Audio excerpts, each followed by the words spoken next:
नमस्कार, शाम के 5 बज चुके हैं। दंगल में आप सभी लोगों का स्वागत है। आपके साथ मैं हूं चित्रा त्रिपाठी। इस वक्त पश्चिम बंगाल के सिंगूर में मेरी मौजूदगी है। ये पूरा का पूरा इलाका जिसको 34 सालों के शासन को ध्वस्त करते हुए ममता बनर्जी ने जीता था और शानदार प्रदर्शन करते हुए 2011 में सत्ता के शीर्ष पर अपनी जगह बनाई थी। 2006 में सिंगूर में आंदोलन हुआ था, लेकिन उसके बाद विकास की रफ्तार पर यह कितना बढ़ा, ये अपने आप में बड़ा सवाल बना रहा। लेकिन आपको बता दें कि सिंगूर के साथ ही समूचे पश्चिम बंगाल में जहां पर अभी बाकी 6 चरणों के चुनाव बाकी हैं और परसों अगले चरण यानी कि तीसरे फेज के लिए वोटिंग होनी है। 10 तारीख को चौथे चरण के लिए मतदान होगा और इस तरह से पूरी प्रक्रिया आगे की ओर बढ़ती हुई चली जाएगी। सबके ज़हन में सवाल है, इस बार पश्चिम बंगाल में किसका होगा राज तिलक। लेकिन इन सब के बीच मुद्दों की भरमार है और हर रोज एक नए नए मुद्दे यहां पर एंट्री भी मारते हुए चले जा रहे हैं।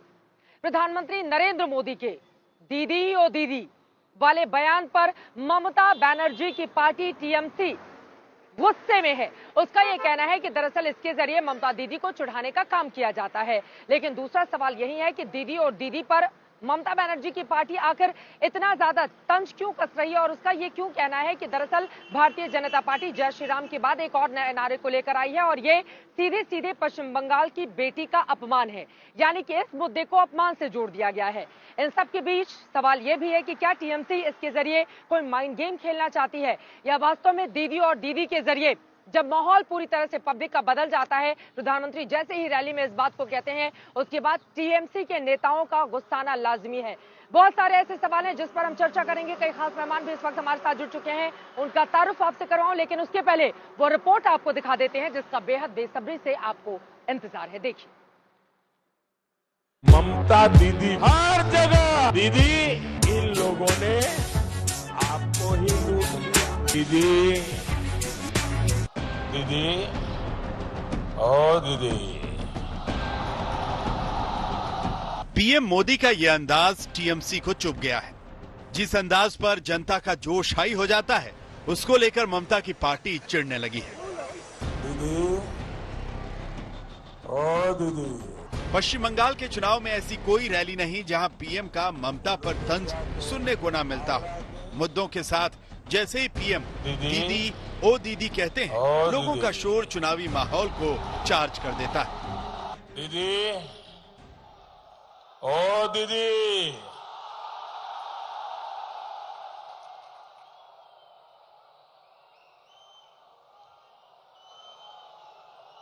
दीदी,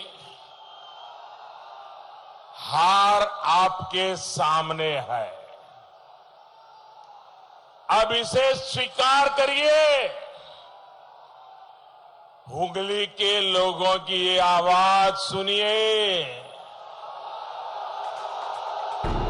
ममता बनर्जी को बड़े प्यार से दीदी कहना भी चुनावी दंगल में टीएमसी को रास नहीं आ रहा। टीएमसी ने इसे बंगाल की महिला सम्मान से जोड़ दिया। डेरेक ओब्रायन ने जहां ट्वीट कर पीएम पर पलटवार किया, वहीं पार्टी के नेताओं ने प्रेस कॉन्फ्रेंस करके अपने गुस्से का गुबार निकाला। राज्य मुख्यमंत्री के विभिन्न তাদের মিটিংয়ে দেশের প্রধানমন্ত্রী যেইভাবে তার সম্বন্ধে বলছেন তাতে উঠে আসে সত্যি যদি বলা হয় চলতি ভাষায় তিনি টোন কাটছেন, তিনি টিটকারি করছেন। উদ্বেগের কারণ এটা, কারণ মহিলা বিদ্বেষের চলে আসে শব্দগুলো তার ভাষণের মধ্যে। তিনি বলছেন দিদি ও দিদি कहाँ है दीदी। भले ही टीएमसी ने पीएम के इस अंदाज पर आज सवाल उठाया हो, लेकिन मोदी लोकसभा चुनाव में भी ममता को अपने ऐसे ही अंदाज के जरिए निशाना साधते रहे। दीदी दो मई दीदी। लेकिन तीसरे चरण की वोटिंग से पहले टीएमसी ने महिला वोटरों को रिझाने के लिए इस मुद्दे को उछाल दिया है। महिला वोटर को साइलेंट वोटर माना जाता है, जिनकी बंगाल में अच्छी पकड़ है। बंगाल में कुल वोटरों की संख्या 7 करोड़ 20 लाख है, जिसमें से 49% महिला वोटर्स हैं। यह वजह है कि हर पार्टी की कोशिश है कि महिला वोटरों को अपने पाले में किया जाए। घर में घुसकर मां पे हमले होते हैं। अभी हाल में जो 80 साल की बूढ़ी मां के साथ हुआ है, जो निर्ममता दिखाई गई है, उसने इन लोगों का क्रूर चेहरा पूरे भारत को दिखा दिया है। बीते 10 साल में बंगाल की शायद ही कोई मां है, शायद ही कोई बेटी है जो किसी न किसी अत्याचार के कारण रोई नहीं है, कोई सवाल न उठा सके। इसलिए ये आंकड़े भी छिपा करके बैठ गए हैं। চলে এসে বলছে बंगाल में महिलाओं को मर्यादा नहीं देता है, রান্নার ঘরে গ্যাসের দাম বাড়িয়ে দিয়ে মহিলাদের অসম্মান করে। আরে আমার মা বোনেরা তো রাত 10টায় রাস্তায় ঘোরে, রাত 12টায় ঘোরে, দরকার হলে ভোর 4টায় ঘোরে। আপনার বিজেপির রাজ্য উত্তরপ্রদেশ, বিকেল 3টে মেয়েরা বেরোতে পারে না, মধ্যপ্রদেশে বেরোতে পারে না, বিহারে বেরোতে পারে না, গুজরাটে বেরোতে পারে না। इससे पहले टीएमसी सांसद महुआ मोइत्रा ने पीएम मोदी पर दीदी ओ दीदी वाले बयान पर पलटवार किया था। उन्होंने तो यहां तक कह दिया कि इस बार बंगाल गो मोदी गो कहेगा।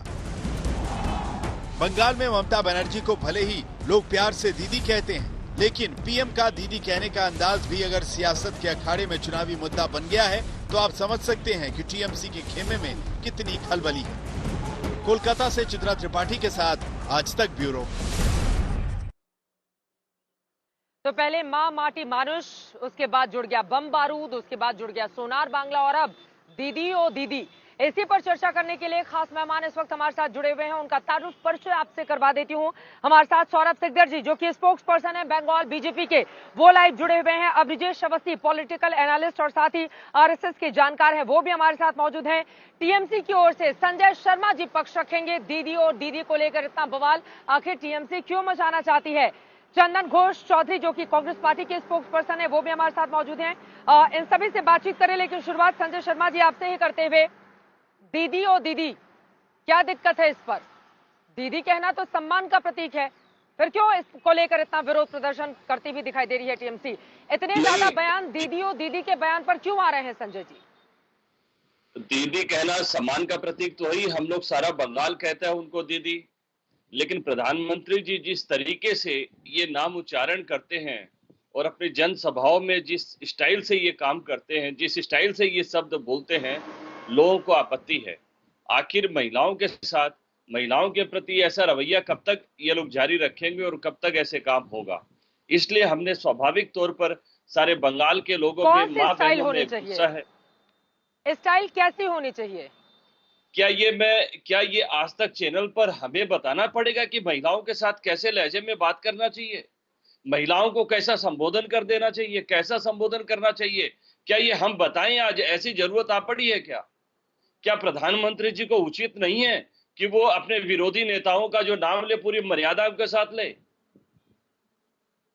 ये क्या स्टाइल की बात हो रही है? ये प्रधानमंत्री जी क्यों कर रहे हैं ऐसा? प्रधानमंत्री जी जो चीज समझ नहीं पा रहे हैं वो चीज ये है कि पश्चिम बंगाल में हमारी जननेत्री दीदी Mamata Banerjee larger than life एक ब्रांड है, और उनके प्रति ऐसे संबोधन ये वास्तव में बेहद आपत्तिजनक है।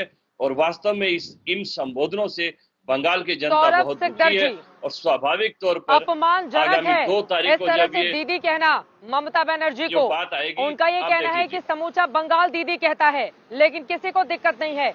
लेकिन दीदी और दीदी के जरिए दरअसल पब्लिक को उकसाने का काम किया जाता है, इस वजह से दिक्कत है। जवाब दीजिए उनके आरोपों पर। देखिए, जब दीदी बोलने से तृणमूल वालों को इतना बुरा लग जाता है, जो कि सम्मान के साथ बड़े बहन को दीदी बोला जाता है, तो और मंच पे खड़ा होके गृह मंत्री जी को होदोल कुतकुत बोलते हैं, प्रधानमंत्री जी को किम्भूत की माकार बोलता है, तू तड़क करता है, साला बोलते हैं। और इसका जो उम्मीदवार है कृष्णनगर का, ऑन कैमरा वहां पे सारा माँ बहन को बोलता है कि तुम्हारा घर में माँ बहन है, देख लेना अगर टीएमसी को वोट नहीं दिया तो। जनता, बंगाल का जनता को, इंटेलिजेंस को आप क्यों इतना छोटा समझते हैं? क्यों इंसल्ट करते हैं उसका इंटेलिजेंस को? आपको कि नहीं जो समझ में सही आएगा है, सौरभ जी। वो किसी को माँ बहनों दीदी की बोल इज्जत के करना, बुलाया माँ जा बहनों रहा को है, सम्मान के साथ उसको बात आप करना गलत और माँ समझाने का बहनों को कोशिश कर रहे प्राथमिकताओं में हो, रखना, और ये आप साला लोगों बोला की जा बस की रहा बात है, नहीं है। उदल हम जो पुत बात बोला कहना जा रहा चाहते हैं है वो कि मूत स्वाभाविक की तौर पर माकर आपकी बोला समझ जा से रहा परे और है। आप नहीं तू समझेंगे, तड़क लेकिन करके बंगाल बात की करता जनता है, ये समझती बंगाली है में और तू इनका तड़क जवाब करना गाली के समान होता है। हम जो उम्र में छोटा होता है उसको भी आप करके बात करते हैं, और आज बंगाल का कल्चर को कहां आप लोगों ने सौरभ लेके शर्मा आ जी, ये गया बात तो सच है कि ना, जो प्रधानमंत्री प्यार को से दीदी पहले बोल के रसगुल्ला बुला रहा भेजा है जाता था, बाद प्रधानमंत्री में जी, कहा आपको गया कि अब बुरा लग पत्थर रहा है? भेजेंगे, और भी बहुत सारे शब्दों का इस्तेमाल किया गया। तो सवाल तो महत्वपूर्ण है, आप लोगों की ओर से भी जो किया गया वही उधर से भी आ रहा है सामने। देखिए, राजनीतिक विरोधियों के प्रति भाषणों में ये बहुत सारी बातें चलती है, लेकिन जब एक बहन, बड़ी बहन को लेकर ऐसे संबोधन होगा, ये सिर्फ बंगाल में नहीं, ऐसे संबोधनों से सारे देश की जनता में एक गुस्सा है, एक रोष है, और जो आगामी बंगाल में सर, तो ये मतलब आपकी आगामी 2 विरोधी तारीख पार्टी को यहाँ जब पर भाई बहन का त्योहार मनाने तो आई नहीं है। तब वो रिजल्ट नहीं, प्रतिफलित एक होगा। सेकंड सर, संजय जी, भाई बहन का हाँ। रक्षाबंधन का त्योहार मनाने तो बीजेपी आई नहीं है यहाँ पर, वो आपकी विरोधी पार्टी है, तो वो इस तरह से तंज कसती है। बिल्कुल बिल्कुल, लेकिन विरोधी पार्टी है तो विरोधी की मर्यादा तो रखेगी ना बीजेपी, महिलाओं के प्रति संबोधन को अच्छा रखेगी ना, या वो अरे सारी तो मर्यादाएं दीदी तार गाली तार है कर क्या? देगी? किसी को दीदी ठीक है, बुलाना आपको गाली है लग रहा क्या है कि संजय मर्यादा जी? का पालन बीजेपी की ओर से नहीं किया जा रहा है। अब मैं चंदन घोष चौधरी जी, एक सेकंड सर, चंदन घोष चौधरी जी, मैं आपसे जानना चाहूंगी, वैसे राजनीति में किसी तरह की चंदन से शीतलता की उम्मीद तो नहीं होती है, लेकिन आपसे मेरा सवाल चंदन जी, दीदी और दीदी का नारा कांग्रेस पार्टी को कैसा लग रहा है, और कांग्रेस पार्टी, टीएमसी और बीजेपी के बीच में आपका जो गठबंधन है यहाँ पर, वो खुद को कहां पर खड़ा हुआ पा रहा है? देखिए, आप 2 क्वेश्चन किए। पहला क्वेश्चन एक नॉन इशू, ये जो इशू अगर बन सकते, कोई डेवलपमेंट का थ्योरी है बता सकते, कोई कुछ मतलब इकोनॉमिक डेवलपमेंट बोलिए, इंडस्ट्रियल कोई बात, प्रधानमंत्री जी आते हैं, हर वक्त आते हैं, ऑलमोस्ट एवरीडे कम्यूट करते हैं ये बंगाल में, लेकिन उन लोग ये मुद्दा पे बात नहीं करते जो डेवलपमेंट का है। ये तो एक बात है। दूसरा बात आ जाते हैं जब डेवलपमेंट का मतलब असली बात नहीं होते, तब ये इशू बन जाते हैं जो नॉन इशू। और दूसरा बात है, देखिए कैसे कैसे कैसे प्रधानमंत्री जी संबोधन करेंगे कोई विरोधी मतलब लीडर को, ये डिपेंड करता है अपना कल्चर पे। ये इसमें क्या होता है ना, द टोनालिटी, आप जो बात कर रहे हैं अभी, ये टोनालिटी का बात है। इसमें ये कहा जाता है, you can say 100 patterns of saying no, right? अगर ना बोलने को मतलब कोशिश में है तो 100 पैटर्न्स है, like 300 ways that you can prepare potatoes.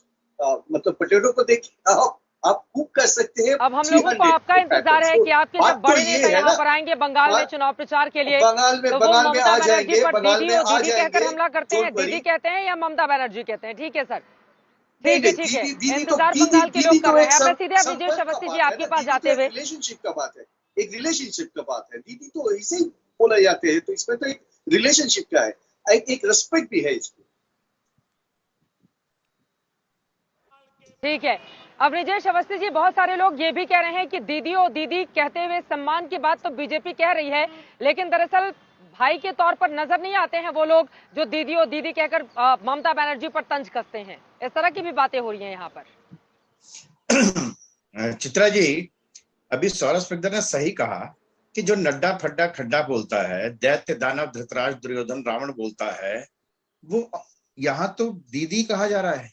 दीदी के कहने की टोन पर आपत्ति है, शब्द चाहे जैसे मर्जी इस्तेमाल कर रहे हैं ममता बनर्जी, और उन्होंने कहा से कि बहन भाई का रिश्ता नहीं है, ये विरोधी तो वो भी है ना, वो तो कहती है मैं प्रधानमंत्री तक नहीं मानती। और आपने सही कहा, याद दिलाया कि पत्थर का रसगुल्ला भेजूंगी। ममता बनर्जी के पास अब कोई मुद्दा नहीं बचा। वो एक तरफ चंडी पाठ करती हैं, दूसरी तरफ कहती हैं सारे मुसलमान इकट्ठे हो जाओ, कोई डिवाइड नहीं होना चाहिए वोट। वो क्या करे उनको खुद समझ में नहीं आ रहा, खुद समझ में नहीं आ रहा। जिस तरीके की बंगाल की जनता से उनको जो रिस्पांस मिल रहा है, जिस तरीके का उनके प्रति विरोध साफ झलकता है, उससे ममता बनर्जी का परेशान होना, चिढ़ना बड़ा सामान्य सी बात है। और आपने कहा कि चिढ़ रही है और टीएमसी चिढ़ रही है, तो चिढ़ता कौन है? कमजोर आदमी चिढ़ता है, कभी बलशाली आदमी नहीं चिढ़ता। आत्मबल की जिसमें कमी हो, आत्मविश्वास की जिसमें कमी हो, चिढ़ता हमेशा वो है। और प्रधानमंत्री नरेंद्र मोदी को पहली बार दीदी नहीं कह रहे हैं, हमेशा दीदी कह करके उनको संबोधित करते हैं और इसी तरीके से कहते हैं। और मंच पर जिस तरीके से संबोधन किया जाता है उसी तरीके से कर रहे हैं। उनके मन में कहीं किसी तरीके का उम्मीद कर रहे हैं कि दीदी वैसे भी सम्मानजनक शब्द है, लेकिन दीदी और दीदी में अगर तंज भी हो तो भी ममता बनर्जी ने चड्डा बड्डा नड्डा, ये बात अब दुनिया के सामने है। उसके पहले रसगुल्ला वाला एग्जाम्पल मैंने दिया ही, पत्थर की बात, दुर्योधन और तमाम दूसरे लोगों से नेताओं की तुलना की जानी, तो उसके बाद आप लोग दीदी और दीदी पर इस तरह के सवाल। ममता बनर्जी कंफ्यूज है क्या, या फिर समझ में नहीं आ रहा है कि क्या किया जाए? दो चरण के चुनाव तो मैं ये बता दूं, बाकी हैं। हाँ, एक बात तो मैं ये बता दूं, न तो हमारी जननेत्री दीदी ममता बनर्जी और न ही हमारी पार्टी का कोई भी नेता अथवा कार्यकर्ता किसी भी तरीके से कंफ्यूजन से कोसों दूर है। बंगाल की जनता आगामी पिछले 2 चरण में और आगामी 6 चरणों में जो वोटिंग करने जा रही है, भारतीय जनता पार्टी को उसकी जगह का पता चल जाएगा। और 2 मई को जब मतगणना होगी तो तृणमूल 2/3 बहुमत से स्वाभाविक रूप से सरकार बनाएगी। ये आज मेरी बात नोट कर लीजिए।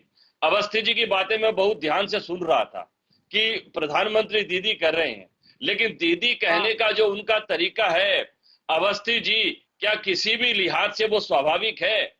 प्रधानमंत्री जी मत कहिए ना दीदी, लेकिन दीदी शब्द को ऐसे चटकारे लेकर तो नहीं कहना चाहिए। तो पूछा जा रहा है कि दीदी कहने का क्या तरीका होना चाहिए? मैं वही तो बोल रही हूँ कि दीदी कहने का क्या तरीका होना चाहिए, बताइए आप बताइए दीदी कहने का कौन सा तरीका होना चाहिए? आप सोचिए, और दीदी से दीदी राजनीतिक विरोधी भी है, कैसे बुलाना चाहिए? हम दीदी स्टैंड करते हैं कि प्रधानमंत्री जी को हमें ये भी बताना पड़ेगा कि वो कैसे संबोधित करें।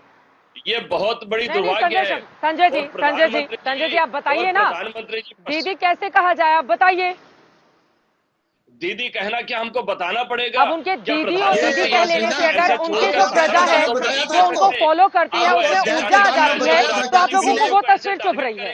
आप सीधे बोलिए, जो बीजेपी आरोप लगा रही है। और इसके गहरे में जाएंगे तो बहुत सी ऐसी बात निकलेगी। मैं नहीं चाहता कि कम से कम प्रधानमंत्री जी के प्रति कोई भी ऐसे शब्दों का प्रयोग करे जैसा वो करते रहे। कहाँ से सीख के आए थे? आज आप कह रहे हैं आप हमें बताएं कैसे बोलना है, हम सौरभ बताएंगे सिकदर आपको। जी, तो आप ये कहाँ से सीख के आए थे? अवस्थी जी, जी बहस ही खत्म हो जाए। यहाँ पे चित्रा दीदी है, हमारा बहन समान है, आप बुला कर दिखा दीजिए ना। आप वो बातें ऐसे बुलाते हैं,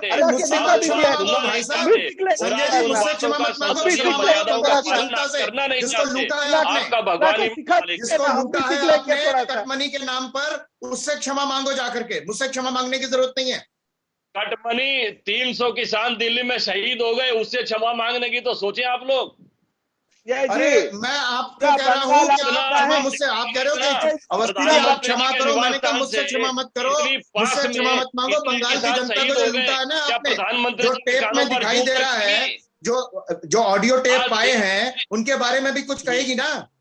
चले ठीक है, थोड़ा सा आगे बढ़ते हैं चर्चा में। समझ में आ गया दीदी और दीदी, इसके पहले भी बहुत सारे मुद्दों की एंट्री हो गई है। नेताओं को मुद्दा चाहिए एक दूसरे को घेरने के लिए। थोड़ा आगे बढ़ते हैं। सौरभ सिकदर जी, ठीक है सर, हो गई आपकी बात। सौरभ सिकदर जी, लेकिन बीजेपी के पास भी क्या मुद्दों की कमी हो गई है? मुद्दों की कमी हो गई है, इस वजह से दीदी और इस तरह के शब्दों का इस्तेमाल किया जा रहा है। पहले जय श्री राम, ठीक है सर, हो गई आपकी बात। अब जरा सौरभ सिकदर जी की बारी। सौरभ सिकदर जी, भारतीय जनता पार्टी को भी समझ में नहीं आ रहा कि कौन से मुद्दे उछाले जाएं जिनसे टीएमसी को घेरा जा सके। इस वजह से अब दीदी और नए अंदाज सामने आ रहे हैं।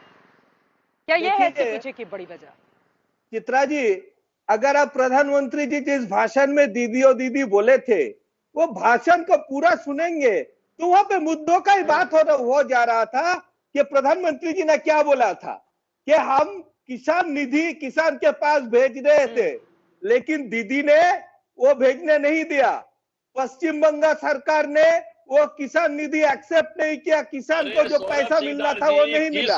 आयुष्मान भारत को भेजना चाह रहा था, प्रधानमंत्री क्या बोला कि आयुष्मान भारत को लागू नहीं करने दिया। और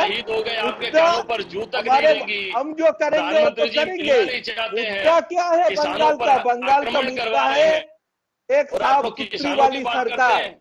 वो चोरी बंद करेगा, सिंडिकेट बंद करेगा, बाली चोरी बंद करेगा, 900 करोड़ का कैला चोरी बंद करेगा। ये मुद्दे से तो पहले टीएमसी निपट ले, इसी का तो जवाब नहीं दे पा रहा है।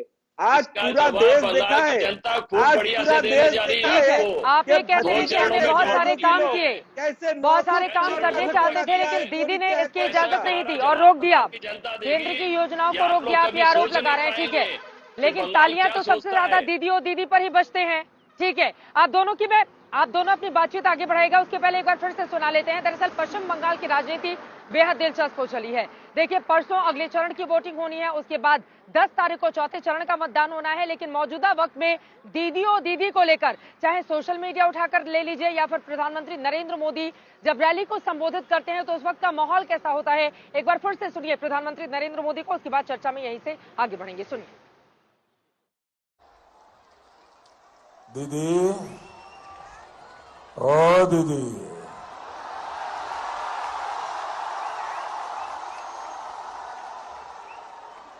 उलूबेड़िया के दीदी, ओ दीदी,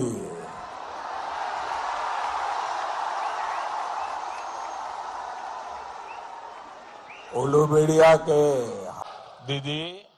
महत्वपूर्ण है दीदी ओ दीदी, प्रधानमंत्री अपने ही अंदाज में कहते हैं तो उसके बाद जनता में जो उनको सुनने आई होती है एक अलग तरह की ऊर्जा नजर आती है। इसके पहले मैं आप निजेश अवस्थी जी और आपके पास चंदन घोष जी आऊं, एक बार फिर से आपका रुख करते हुए संजय शर्मा जी, महत्वपूर्ण है ना दीदी ओ दीदी, ये उनका अंदाज है, उस अंदाज में वो तंज कसते हैं, लेकिन आपको भी तो मुद्दों पर घेरना चाहिए ना बीजेपी को। उनका ये कहना है कि बहुत सारी केंद्र की योजनाएं थी जिसको दीदी ने लागू नहीं करने दिया, तो दीदी ओ दीदी कहा जा रहा है। हाँ, महिलाओं पर तंज कसने का ये अंदाज उचित नहीं ठहराया जा सकता। प्रधानमंत्री जी जब विरोधी नेताओं को संबोधित करेंगे, ऐसे आप लाख आलोचना करिए, लाख आप उपेक्षाएं करिए, वो आप करते ही हैं, लेकिन दीदी और दीदी का ऐसा उच्चारण ये उचित नहीं ठहराया जा सकता। हमें लगता है कि इस पर सोचना चाहिए और ऐसी बातों से बचना चाहिए। हम किसी भी प्रकार से सार्वजनिक जीवन में महिलाओं के प्रति ऐसा संबोधन उचित नहीं है। का रुख करते हुए देखिए, ममता बनर्जी की पार्टी तो महिलाओं के अपमान का मुद्दा बनाकर इस पर आपको घेर रही है, लेकिन आपसे मेरा सीधा सवाल है महिलाओं को लेकर ही बहुत सारे ऐसे मुद्दे हैं जिस पर आप ममता बनर्जी को घेर सकते हैं। दीदी ओ दीदी, सिर्फ यही 2-4 शब्द ऐसे क्यों मिल गए जिसको पिरोकर आप लोग ममता बनर्जी को घेरने की और उन्हें परास्त करने की कोशिश में लगे हुए? इससे हारेंगी क्या दीदी जिस मंसूबे के साथ आप आए हैं बंगाल में? चित्रा जी, इसके बाद मुझे मौका दीजिए। देखिए चित्रा जी, ये दीदी या दीदी का जो इसका बहस हो रहा है, ये बहस का कोई मतलब ही नहीं है। दीदी बोल के किसी को संबोधन कर रहे हैं, लेकिन संबोधन करने के आगे पीछे क्या बोल रहे हैं उस पर कोई चर्चा ही नहीं हो रहा है। आगे पीछे तो मुद्दे की आलोचना हो रहा है, और आलोचना होने के बाद उससे जब जवाब मांग रहे हैं तो बोल रहे दीदी इसका जवाब दे दीजिए। बोल रहे कि आपका गुंडा राज बंगाल में नहीं चलेगा। 2 मई के बाद बीजेपी का सरकार आने के बाद सबसे पहले ये जो गुंडा राज है ये हम खत्म करेंगे। हम बोल रहे हैं कि ये जो सिंडिकेट राज है खत्म करेंगे। कह रहे हैं दीदी और दीदी वाले बयान पर कि 2 मई को गो मोदी गो कहेगा बंगाल, ट्वीट भी किया जा रहा है महुआ मोइत्रा की ओर से। 2 मई को गो मोदी गो कहेगा या गो ममता गो कहेगा, ये जनता जनार्दन के ऊपर छोड़ देना चाहिए। जनता जनार्दन जिसको गो कहेगा वो चला जाएगा, लेकिन खाली नहीं जाना है। जाने से पहले ये जवाब भी तो देके जाना है कि 900 करोड़ रुपया कोयला का जो चोरी हुआ, जो राष्ट्र का संपत्ति का चोरी हुआ, उसका हिसाब भी तो देना चाहिए। तो देखिएगा मोदी जी जब भी दीदी को पूछ रहे हैं यही सवाल पूछने के लिए बोल रहे हैं, दीदी ओ दीदी बता दीजिए ना। और दीदी ओ दीदी महिला अपमान से आप जोड़ रहे हैं। महिलाओं के सम्मान में क्या किया है आपकी पार्टी ने 10 सालों में? आपको वो गिनाना चाहिए। हम तो वो गिना रहे हैं और हमने 10 साल का रिपोर्ट कार्ड बंगाल की जनता को सौंपा है कि 10 साल में राज्य सरकार ने क्या क्या काम किए हैं। और ये सौरभ सिकदार जी अभी 900 करोड़ कोयला का कुछ बोल रहे थे, इनकी एजेंसियां क्या कर रही है? इतनों दिनों से क्यों झक मार रही है जब उनके पास कुछ नहीं है? और ये सारी बातें हमको ही बतानी है। तो असल में बंगाल में जो काम हुआ है, बंगाल में जो प्रगति हुई है, और इन कामों को भारतीय जनता पार्टी देख नहीं पा रही है और देखते हुए भी अनदेखा कर रही है। कारण ये है कि इतना काम इनके अपने लोगों ने किया नहीं है।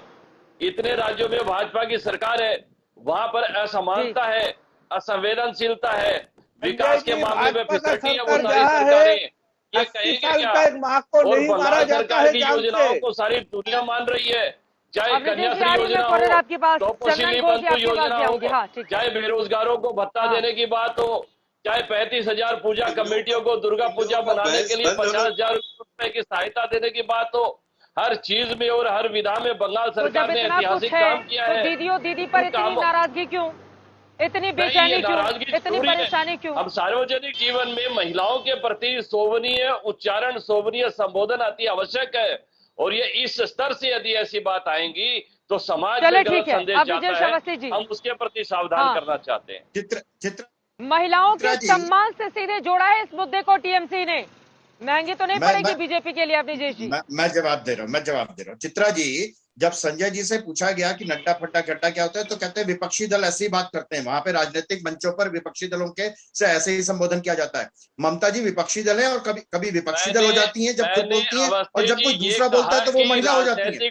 महिलाओं की इज्जत का सवाल है तो शोभा मजुमदार की मृत्यु का जवाब दीजिए, उनकी हत्या का जवाब दीजिए। अगर आपको महिलाओं की इज्जत का सवाल है तो आप उस भाजपा कार्यकर्ता की बहन का जिसके साथ बलात्कार हुआ उसका जवाब दीजिए। आप यहाँ की बहनों का जिसके भाइयों को आपने मार दिया, आप वहाँ की माताओं को जवाब दीजिए जिनके और बेटों लोगों को में मार दिया, गलत आपने संदेश हत्या कर दी जाएगा। राजनीति के कारण। आप जवाब उसका मांग रही है बंगाल की जनता आपसे। आप महिलाओं की बात कर रहे हैं, उन बेटों की माओं का जवाब दीजिए जिनको आपने मार दिया है, उन बहनों को जवाब दीजिए जिनके भाइयों को आपने मार दिया राजनीतिक हिंसा की वजह से। अपडेट वे करिए, सब जो कि सब आप महिलाएं हैं, लोगों की ये जो सब लिस्ट है उसमें महिलाएं हैं और बहुत सब से एकजुट हिट हैं, विकेट सब महिलाएं हैं और सब एकजुट हैं और एकजुट होकर के आपसे जवाब मांग रही हैं, और आपको जवाब देते बन नहीं रहा है। आपको आप जिस तरीके अब से एक चंदन घोष जी को लेकर आना चाहूंगी। जय श्री राम के नाम में चंदन अपमानित महसूस करते हैं, टीएमसी दीदी और कहने पे अपमानित महसूस करते हैं, बेइज्जत महसूस करते हैं। ये आवाज ये तो संघर्ष चल रहा है, जैसे लगता है ठीक है, जैसे लगता है ये दोनों में महिलाओं के अपमान से सीधे इसको जोड़ा जा रहा है टीएमसी की ओर से। ये पूरा पॉलिटिकल गेम है, ये पॉलिटिकल स्पोर्ट, इसका पूरा मुद्दा है। इसमें मतलब अभी तो 10 साल से जो काम की है ये बंगाल में, ये हिसाब से अगर कोई चुनाव लड़े तो ये हारने का ज्यादा ही उम्मीद रहेगा। तो इसीलिए ये छोटा छोटा मुद्दा को डाइवर्ट अटेंशन करने के लिए, अटेंशन डाइवर्शन के लिए कर रहे हैं। 7 साल से मोदी जी यहाँ पे क्या किए, ये भी क्वेश्चन का बात है। अभी जनता का एक क्वेश्चन है। तो ये दोनों ये डेवलपमेंट को बाईपास करके अपना पर्सनल अटैक में जा रहे हैं बंगाल में। ये बात लागू होने नहीं देती है। ये सेंट्रल गवर्नमेंट है, ये इलेक्टेड गवर्नमेंट है। यहाँ से 18 MP बने, 2 हाफ मिनिस्टर बने, कितना टेंशन बंगाल पे ये सेंट्रल गवर्नमेंट भी देते, ये भी सोचने का बात है। कितना सीरियस सेंट्रल गवर्नमेंट है। 18 MP, 2 मिनिस्टर, उसमें से भी 1 मिनिस्टर तो अभी लड़ा दिए मतलब असेंबली इलेक्शन में। तो आप ये सोचिए कितना सीरियस सेंट्रल गवर्नमेंट है। जब कांग्रेस का गवर्नमेंट थे 4-5 MP में 2 कैबिनेट मिनिस्टर बनते थे, यहाँ पे 1 भी कैबिनेट मिनिस्टर नहीं है। तो ये तो सीरियसनेस का बात है ना, इतना दीदी करने से चलेगा नहीं। और ये पर्सनल अटैक जो हो रहा है, ये पर्सनल अटैक, आपको भी 6 सालों का कामकाज गिनाना चाहिए ना बंगाल में कि केंद्र सरकार ने क्या किया है। सारा का सारा दोष टीएमसी पर मर देना कि हमको यहाँ पर एंट्री नहीं दी गई, हमारी योजनाओं को रोक दिया गया, जनता को कैसे समझाएंगे इस बात को आप? नहीं देखिए, कोई दूसरा मुद्दा जी को पूछना चाह रहा हूँ, पूछिए कोई बीच में है कि खाली मीडिया में है? 10 साल जब आपने सरकार चलाया तो तब आपने बंगाल के लिए क्या किया? कितने कैबिनेट मिनिस्टर दिए थे बंगाल के लिए भाई? ये सोचो, राहुल गांधी कितना कैबिनेट मिनिस्टर किया था बंगाल के लिए? ऐसे MP लेकर बैठे थे, 7 साल राज कर रहे हो, बहुत सारे स्टेट पे राज कर रहे हो, लेकिन 10 साल में गवर्नमेंट ने बंगाल के लिए दिया है। बोलेंगे ना, मुझे समझ में आएगा सर। मैं सिंगूर में इस वक्त खड़ी हूँ और ना दर्शकों को समझ में आएगा। एक करके प्लीज एक प्रकल्प का नाम बोल दीजिए। चंदा 10 साल में बंगाल के लिए क्या है? प्रणब मुखर्जी तो बंगाल के लिए तो मेरा बोलने का क्या मतलब था सर? मेरा बोलने का ये मतलब था बंगाल के लिए जवाब दे लीजिए। ठीक है सर, हो गया आपकी बात, एक बार जवाब दे लीजिए। बंगाल के लिए 10 साल जब आपका सरकार था क्या किया है? एक प्रकल्प को दिखा दीजिए कि बंगाल के लिए कांग्रेस ने ये किया है। दादा वो पूछ रहे हैं 10 साल तक क्या किया, और लगातार कमियां गिना रहे हैं। और बीजेपी का ये भी कहना है कि जब जाने की बारी आए तो अब ये तमाम बातें गिनाई जा रही हैं। ठीक है सर, सौरभ जी अब संजय जी को सुन लीजिए। ठीक है, संजय शर्मा जी बोलिए। 10 सालों की कामकाज का हिसाब देने की बारी आई तो आपके तमाम नेता आ गए, दीदी और दीदी क्यों कहा जा रहा है? 10 साल मुद्दों से भटकाने की ये कोशिश तो नहीं है टीएमसी की? और आपको नहीं दिखते तो उसका मेरे पास कोई उपाय नहीं है। आपको जरूर मोतियाबिंद का, आपको और आपकी सरकार को, आपकी पार्टी को मोतियाबिंद का ऑपरेशन करा लेना चाहिए। जहां तक बंगाल में 10 सालों में ऐतिहासिक काम हुआ है, बंगाल आज देश के उन्नत राज्यों में से एक राज्य बना है और बंगाल ने अपने राजस्व में 3 से 4 गुना की वृद्धि की है। और सामाजिक प्रकल्प जितने हैं राज्य सरकार के, सभी में 3 से 4 गुना की वृद्धि हुई। केंद्र ने क्या प्रकल्प दिया है 10 साल में, एक बताइए। कैसा प्रकल्प पूछ रहे हैं आप? 10 साल में नहीं, मैं चंदन जी से पूछ रहा था कि यूपीए गवर्नमेंट जब 10 साल में बंगाल में क्या किया है कांग्रेस? कौन सा 10 साल का तो वो चंदन जी की पार्टी ने कुछ नहीं किया मान लिए, तो चंदन जी की पार्टी को तो देश की जनता ने विदाई दे दी। अब 7 वर्षों में आपकी सरकार है, आपकी सरकार और आगे बढ़ते हुए ये बताइए 2 चरणों के वोटिंग डीजल से जो ठीक है सर। चंदन जी शुरुआत आपसे ही करते हुए, ठीक है चंदन जी आपसे ही करते हुए, 2 चरणों के इलेक्शन के बाद आपकी जो कांग्रेस पार्टी और आपका जो गठबंधन है वो कहाँ खड़ा है?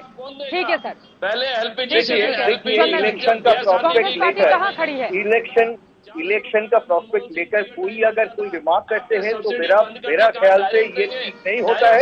ये लगे अब वो सब्सिडी 20-25 सुनाई नहीं दे रहा है। देश की जनता को क्रॉस वॉइसिंग हो रहा है, क्रॉस वॉइसिंग हो रहा है। लेकिन कोई अगर बता दे, मतलब एस्ट्रोलॉजी की तरह कोई बता दे मेरे को 24 सीट पहला दफा मिला, सेकंड फेज में मेरा 50 मिल गया, ये अगर होता तो क्वेश्चन आ जाता है ये क्या बूस्टिंग करने के लिए कर रहे पार्टी लोग को? मतलब इसमें जो जितना सारे रिजल्ट निकले इसमें डिफिट का चांसेस ज्यादा है, इसलिए कोई दूसरा बूस्टिंग का मेथड निकल रहे।